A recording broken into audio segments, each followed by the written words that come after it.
First contact gone wrong. The Galactic Council's patrol fleet drifted through the outer rim of known space. Commander Vex of the proud Craven Empire stood on his bridge, watching the void. His species had conquered 1,000 worlds. They considered themselves the supreme warriors of the galaxy. "Commander, we're detecting an unknown vessel," his officer reported. "It appears to be ... primitive."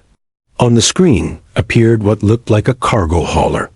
It was blocky, ugly, and covered in what seemed like random patches of different metals.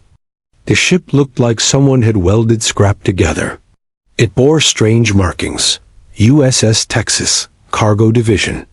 "These must be the humans we've heard rumors about," Vex laughed. "Look at that pathetic vessel. They build ships like their young play with toy blocks." The crew joined in the laughter.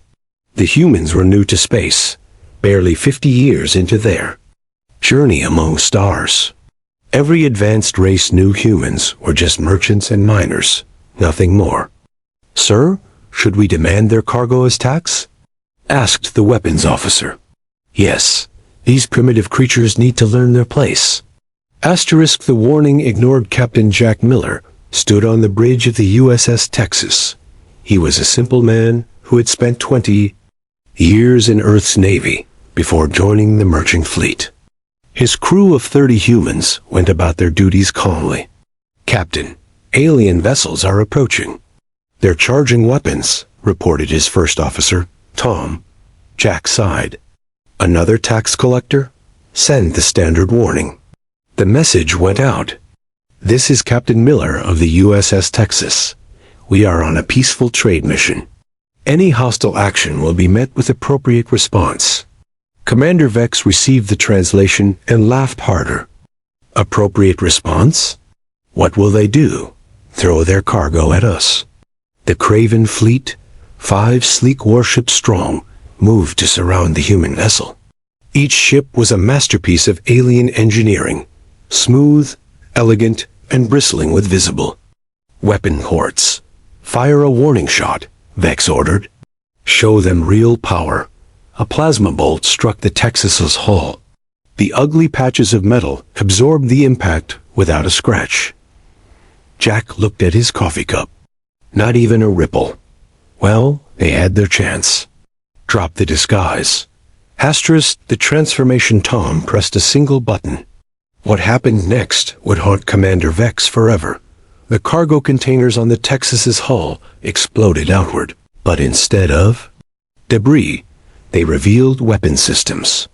The patched, ugly hull plates slid apart like puzzle pieces, exposing a dark, angular armor beneath. The blocky shape unfolded into something that made the Craven ships look like toys. The USS Texas grew. What seemed like a 200-meter cargo ship expanded into a 2-kilometer battleship. Weapons platforms emerged from hidden compartments. Energy shields sparked to life.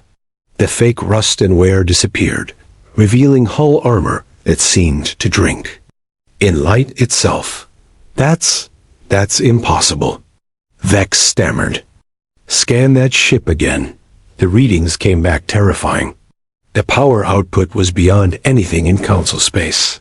The weapons were not plasma or laser, but something called railguns and nuclear torpedoes. The armor wasn't any known element. "Sir, I'm reading 50 more human ships dropping out of hyperspace."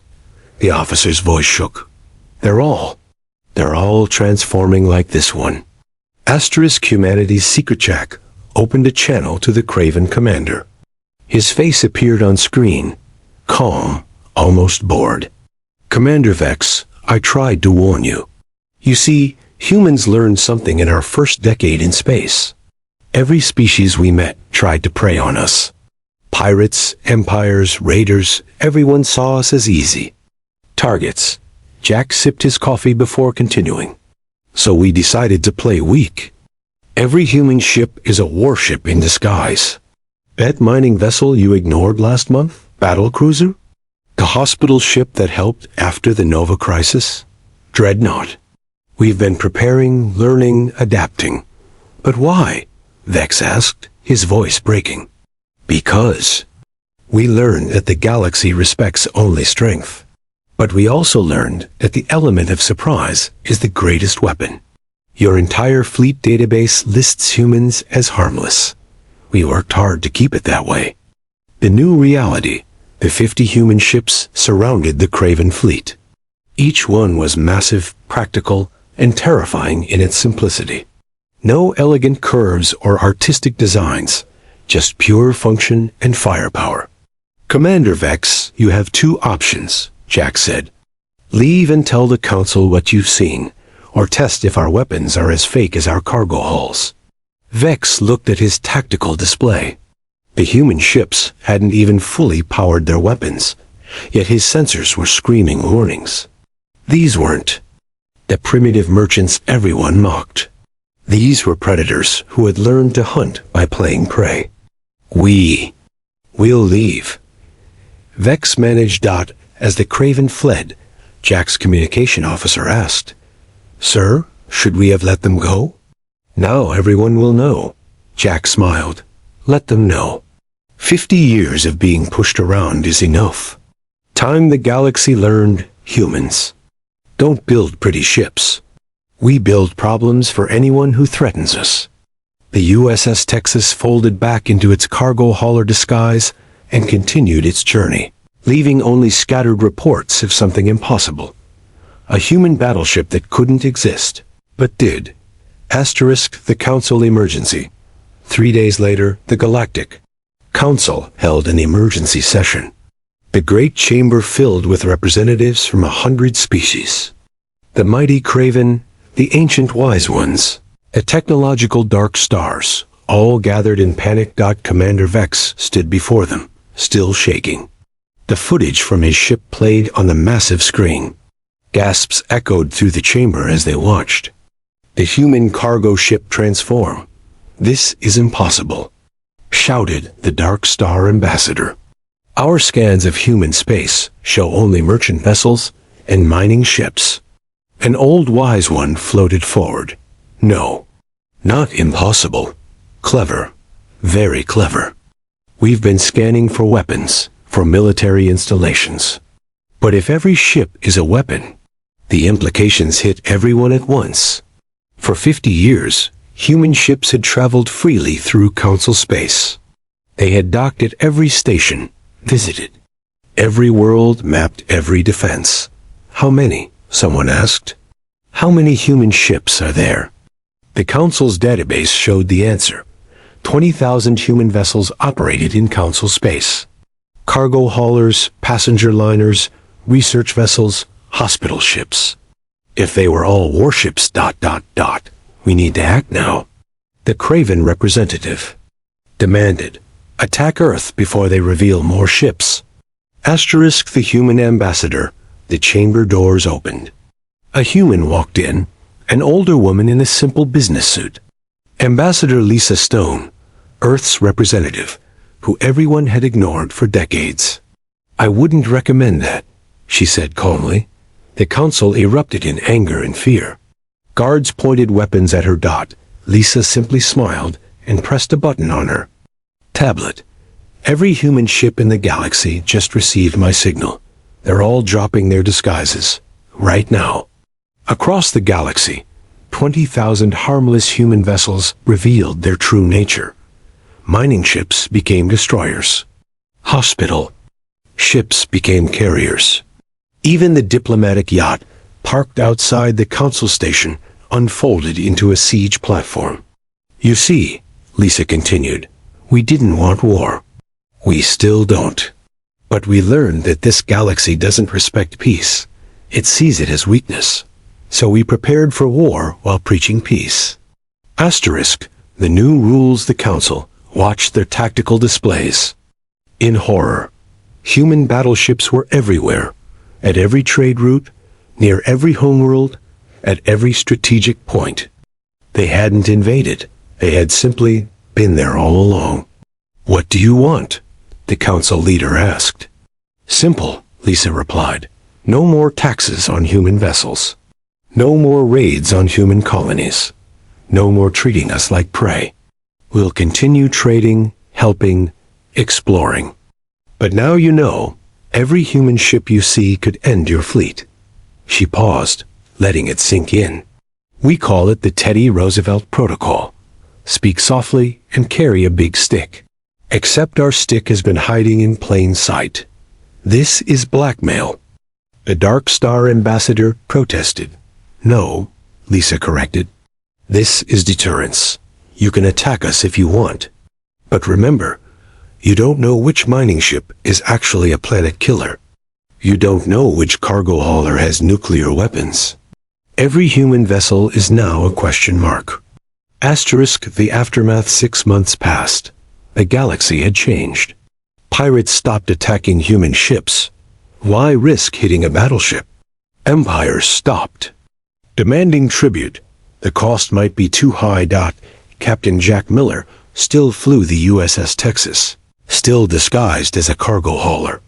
But now, when he entered a system, other ships gave him space. They knew what might be hiding under that ugly hull. Captain, we're being scanned by local security, Tom reported. Let them scan, Jack chuckled. They'll see exactly what we want them to see. A harmless cargo ship. The security vessel quickly moved away. The fear was better than any weapon. Nobody wanted to be the one who found out if this human ship was military or not.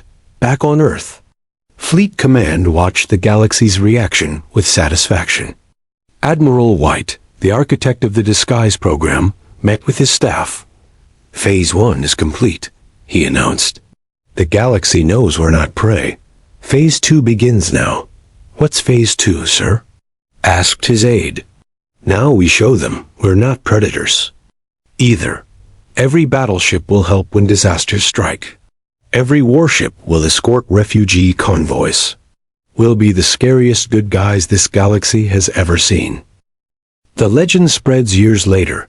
A young alien child asked his teacher, "Why do humans build such ugly ships?"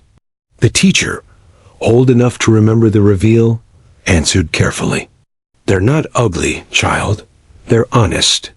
Other species build ships to look powerful. Humans build ships that are powerful. The difference is, humans don't need to show it. But why hide it? Because the most dangerous warrior is the one who doesn't need to prove he's dangerous. Humans understood something we didn't. True strength is being capable of destroying your enemies, but choosing not to." Across the galaxy, the legend grew. Stories spread of human ships appearing just when needed, transforming from simple traders into guardian angels. Pirates learned to fear the ugly human vessels. Empires learned to respect them. And in the deep void between galaxies, where sensors couldn't reach, the real human fleet waited. Because the 20,000 ships in council space? They were just the scouts. The galaxy had seen Earth's stick, but they hadn't seen the forest it came from. The USS Texas continued its route, carrying actual cargo now. Jack smiled as he passed. A Craven patrol. They practically fled from his harmless cargo ship. "Sir," Tom asked, "do you think we'll ever need to show them our real fleet?" "I hope not," Jack replied, sipping his coffee. "The threat of power is often more effective than power itself. Let them wonder. Let them guess. Let them fear what they don't know." The galaxy had learned an important lesson. Never judge a human ship by its hull. Because underneath that ugly exterior might be the last thing you ever see. Asterisk.